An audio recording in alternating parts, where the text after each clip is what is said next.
Y'all listen, if you are in a place where you are being mistreated, used, abused, overlooked, like you are invisible, listen to this, because this is going to explain a lot. There was a woman in the Bible. Her name was Hagar, and Hagar was an Egyptian servant to Sarah, and Sarah was the wife of Abraham. And because Sarah didn't want to wait on the promise that God had promised her and Abraham, which was a son, she then instructed Hagar, her servant, to lay with Abraham to bear that son, which she did, and his name was Ishmael.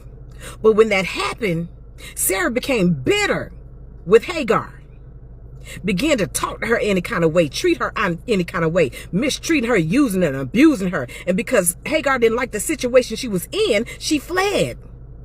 She ran into the wilderness where she was afraid, alone by herself, feeling hopeless with a son. But there was a name that met her in that wilderness, and that name is El Roi, the God who sees. And he said to her, you are not forgotten, you are not invisible, and you are still chosen. And then he gave her a promise. He said, I'm going to give you a son, and I will make him a great nation. But after he gave her that promise, he told her to do something that didn't make a lot of sense in the natural, but it makes a lot of sense in the spirit. He told her to go back. Go back to the same place that she was being mistreated. How many of us have God sent us back to a place where we've been mistreated, used, abused, overlooked, rejected, abandoned?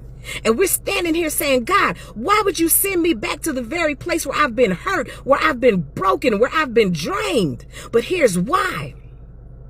See, God is not sending you back to be broken even more. He's sending you back to finish the assignment. He's sending you back to show the enemy that you survived the very thing that was meant to destroy you. He's sending you back to walk through the same door, not as a victim, but as a vessel carrying a promise. Because see, Hagar didn't go back empty-handed.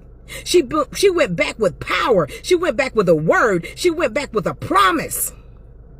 She didn't go back the same way. She was marked by God. And when she finally came out, when it was time for her to come out of that, and God brought her out, he didn't just bring her out, he elevated her. So y'all, if you are in the wilderness right now, do not curse the process. If you are being mistreated, talked to any kind of way, used and abused, stand still and see the salvation of the Lord. Because let me tell you something, at the end of that, the wilderness is not the end of your story. At the end, there is your promise. Whoo! God Almighty.